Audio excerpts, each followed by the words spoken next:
ಆಕಾಶವಾಣಿ ಪ್ರದೇಶ ಸಮಾಚಾರ ಓದುತ್ತಿರುವವರು ವಿವೇಕಾದಿತ್ಯ ಕನಿಯಾಲ.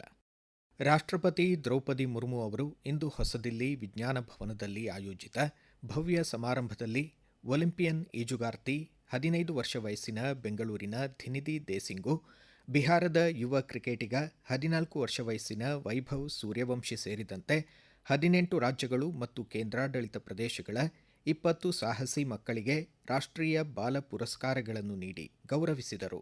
ತಮ್ಮ ಭಾಷಣದಲ್ಲಿ ಪ್ರಶಸ್ತಿ ವಿಜೇತ ಮಕ್ಕಳು ಹಾಗೂ ಅವರ ಪೋಷಕರನ್ನು ರಾಷ್ಟ್ರಪತಿ ದ್ರೌಪದಿ ಮುರ್ಮು ಅಭಿನಂದಿಸಿದರು.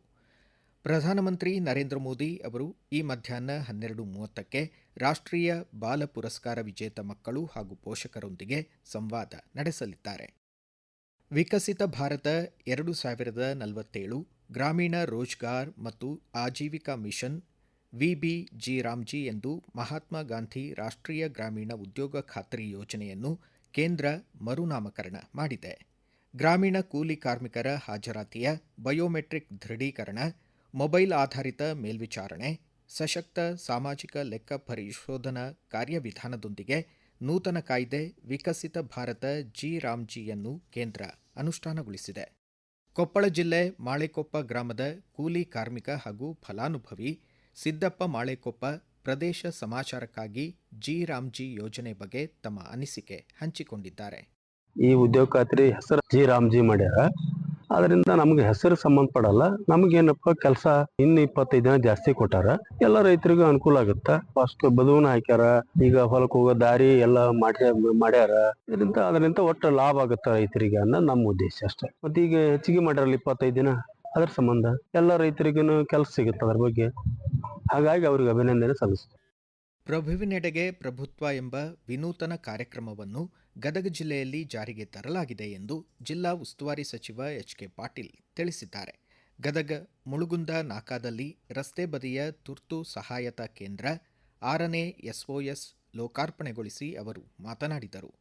ತ್ವರಿತಗತಿಯಲ್ಲಿ ಸಮಸ್ಯೆಗೆ ಪರಿಹಾರ ಕಂಡುಕೊಳ್ಳುವ ಯೋಜನೆಯಡಿ ತಂತ್ರಜ್ಞಾನದ ಸಹಾಯದೊಂದಿಗೆ ಬಟನ್ ಒತ್ತುವ ಮೂಲಕ ಜಿಲ್ಲಾ ಪೊಲೀಸ್ ವರಿಷ್ಠಾಧಿಕಾರಿ ಕಚೇರಿಯ ಕಮಾಂಡ್ ಸೆಂಟರ್ಗೆ ಮಾಹಿತಿ ರವಾನೆಯಾಗಿ ತಕ್ಷಣ ಸ್ಪಂದಿಸಲಾಗುತ್ತದೆ ಎಂದು ಸಚಿವ ಎಚ್.ಕೆ. ಪಾಟೀಲ್ ಹೇಳಿದರು. ರಾಜ್ಯದ ಪ್ರತಿಯೊಂದು ರೈಲು ನಿಲ್ದಾಣಗಳಲ್ಲಿ ಮೂಲಸೌಕರ್ಯಗಳಿಗೆ ಹೆಚ್ಚಿನ ಆದ್ಯತೆ ನೀಡಲಾಗುತ್ತಿದೆ.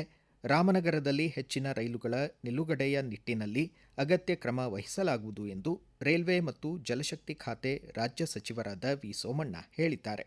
ಬಿಡದಿ ಹಾಗೂ ರಾಮನಗರ ರೈಲು ನಿಲ್ದಾಣಗಳಿಗೆ ಭೇಟಿ ನೀಡಿ ಅಮೃತ್ ಭಾರತ್ ನಿಲ್ದಾಣ ಕಾಮಗಾರಿಗಳನ್ನು ಪರಿಶೀಲಿಸಿ ಅವರು ಮಾತನಾಡಿದರು.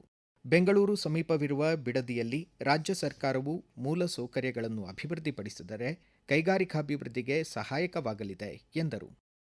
ಕೋಲಾರದಲ್ಲಿ ಮಾತನಾಡಿದ ಸಂಸದ ಎಂ. ಮಲ್ಲೇಶ್ ಬಾಬು, ಜಿಲ್ಲೆಯ ಕೆಜಿಎಫ್ ನಗರದಲ್ಲಿ ರೈಲ್ವೆ ಕೋಚ್ ಸರ್ವೀಸಿಂಗ್ ಘಟಕ ಸ್ಥಾಪಿಸಲು ಬಿಜಿಎಂಎಲ್ಗೆ ಸೇರಿದ 500 ಎಕರೆ ಸ್ಥಳವನ್ನು ಬಳಸಲು ಪ್ರಸ್ತಾವನೆ ಸಲ್ಲಿಸಲಾಗಿದೆ.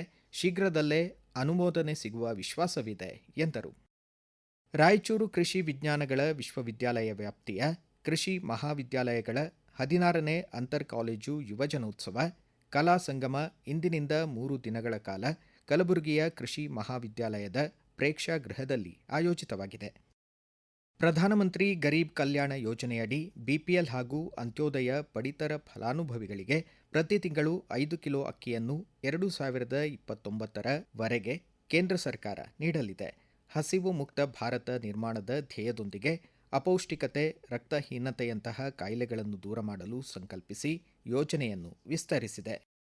ಆಹಾರ ಮತ್ತು ನಾಗರಿಕ ಸರಬರಾಜು ಇಲಾಖೆಯ ಚಾಮರಾಜನಗರ ಜಿಲ್ಲೆಯ ಉಪನಿರ್ದೇಶಕಿ ವಸುಂಧರಾ ಹೆಗಡೆ ಮಾಹಿತಿ ನೀಡಿ, ಜಿಲ್ಲೆಯಲ್ಲಿ 484 ನ್ಯಾಯಬೆಲೆ ಅಂಗಡಿಗಳಿದ್ದು 2,87,000 ಪಡಿತರ ಚೀಟಿಗಳಿವೆ.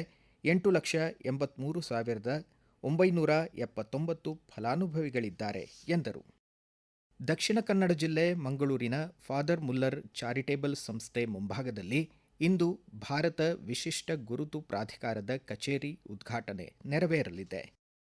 ಇಲ್ಲಿಗೆ ಪ್ರದೇಶ ಸಮಾಚಾರ ಮುಕ್ತಾಯವಾಯಿತು. ನಮ್ಮ ಮುಂದಿನ ರಾಷ್ಟ್ರೀಯ ವಾರ್ತಾ ಪ್ರಸಾರ ಮಧ್ಯಾಹ್ನ 1:10 ನಿಮಿಷಕ್ಕೆ.